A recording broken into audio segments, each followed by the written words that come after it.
किस चीज का इलाज करवाने आया था? कोरोना पॉजिटिव थे, सांस लेने में प्रॉब्लम था। 1.5 घंटा से बाहर धूप में ही खड़े रहे थे, तो हम बोलते रहे अंदर कर दीजिए, अंदर कर दीजिए, अंदर नहीं किए। अस्पतालों में निश्चित रूप से विगत कुछ दिनों में अचानक से संख्या बढ़ी है और इसीलिए स्वास्थ्य सुविधाओं को बढ़ाने का लगातार प्रयास हम सब कर रहे हैं। कोई भी मौत होता है वो बहुत दुखद होता है। किस चीज का इलाज करवाने आया था? कोरोना पॉजिटिव थे, सांस लेने में प्रॉब्लम था। कहाँ से आए हैं आप? लखीसराय से। क्या नाम था पिताजी का? विनोद सिंह। कब से बीमार थे? 3-4 दिन से। तो कहाँ यहाँ कहाँ आए थे, कौन हॉस्पिटल में? पहले हम गए, रात में आए थे तो हम एम्स गए, वहाँ बोले कि हर जगह नहीं है, तो फिर वो बोले कि चले जाइए किसी प्राइवेट में, तो रात में हम प्राइवेट में गए, सुबह फिर देखे सुधार नहीं, तो फिर हम यहाँ आए, तो यहाँ बोले कि यहाँ कौन सा हॉस्पिटल है, क्या नाम है? NMCH। NMCH। तो बोले कि ठीक है हम इनको अंदर कर, तो 1.5 घंटा से बाहर धूप में ही खड़े रहे थे, तो हम बोलते रहे अंदर कर दीजिए, अंदर कर दीजिए, अंदर नहीं किए।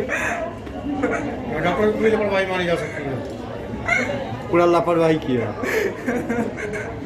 मैंने कहा कि हर बेहतर स्वास्थ्य सुविधा देने का कोशिश और प्रयास हो रहा है।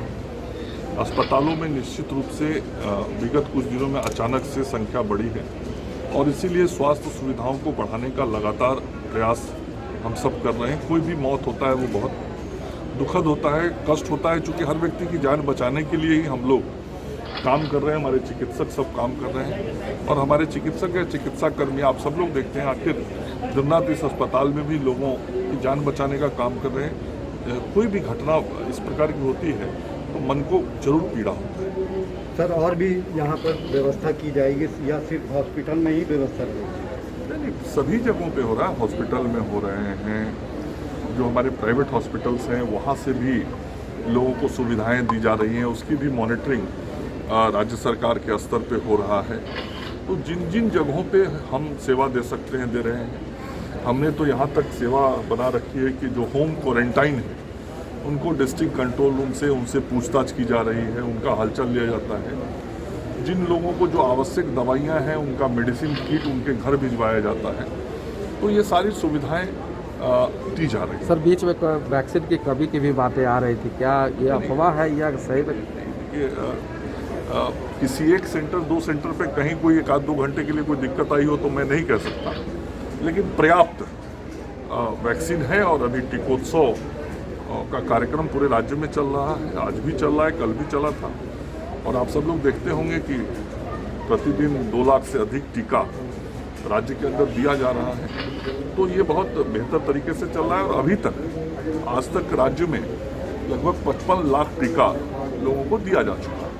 कल ही मैंने बिहार के सभी सिविल सर्जन और मेडिकल कॉलेज के प्रिंसिपल और सुपरिटेंडेंट से सारी व्यवस्थाओं पर बातचीत की।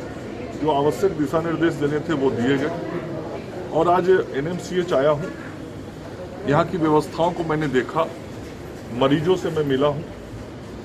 सभी मरीज व्यवस्थाओं से पूरी तरीके से संतुष्ट हैं।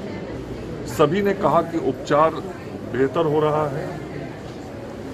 मैं स्वयं बेहतर महसूस कर रहा हूँ। दवा से लेकर खाने पीने तक की सुविधाएं बेहतर हैं और एक चीज़ की ज़रूरत महसूस की गई थी कि NMCH में बेड की संख्या बढ़ाई जाए और न केवल NMCH में बल्कि जिन जिन मेडिकल कॉलेजों में ज़रूरत है उन सभी मेडिकल कॉलेजों में बेड्स बढ़ाने के निर्देश दिए गए हैं।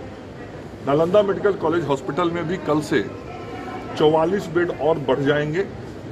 इसके अलावा पटना के एम्स में भी आज रात से 30 बेड वहां बढ़ जाएंगे और आगे के दिनों में भी 30-30 बेड करके बढ़ेंगे। PMCH के अंदर भी बेड बढ़ाया जा रहा है। तो सभी मेडिकल कॉलेजेस में हम बेड बढ़ा रहे हैं।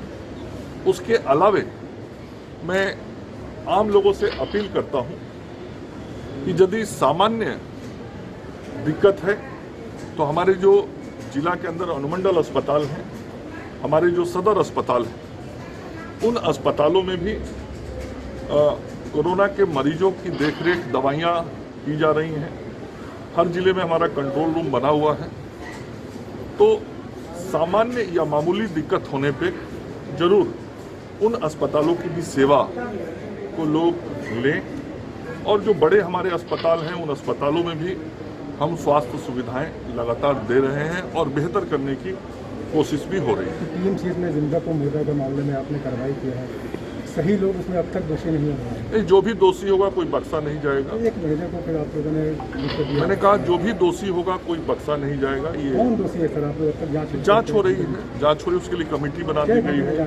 प्रारंभिक रूप से जो दोषी समझ में आया उस एक व्यक्ति पर कार्रवाई भी हो गई, और आगे जो कोई भी होगा, क्योंकि यह मैं मानता हूं कि गंभीर विषय था और ये गलती जिसने की है वह क्षमा करने योग्य नहीं है, तो जो भी दोषी होगा उस पर कार्रवाई होगी। सर अभी जो जिस तरह का दूसरा स्ट्रेन जो जांच में आ रहा है, क्या सर कुछ अलग तरह का ये स्ट्रेन है या फिर वही स्ट्रेन है? नहीं, अभी तक हम लोगों ने दूसरे जगह भुवनेश्वर भी कुछ सैंपल्स भेज के टेस्ट करवाए हैं।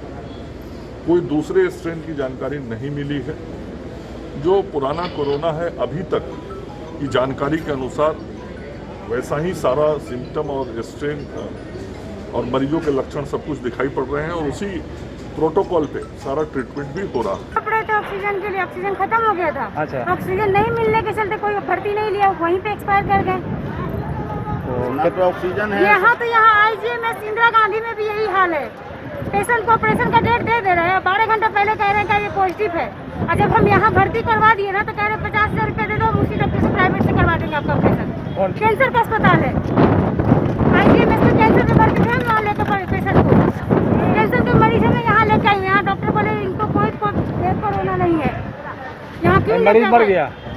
ये तो मरीज मर गया बेचारा कोविड से। फैशनेबल दिखना हर किसी का हक है। अगर आप भी ऐसा ही सोचती हैं, तो चले आइए द रॉयल फैशन, जहां आपको मिलता है खूबसूरत लेडीज गारमेंट्स का beautiful collection. The royal fashion, a beautiful collection of ladies garments and boutique, UB tower, ground floor, Saraiyaganj, Muzaffarpur, या कॉल करें 8210196723। द रॉयल फैशन, क्योंकि फैशनेबल दिखना हर किसी का हक है।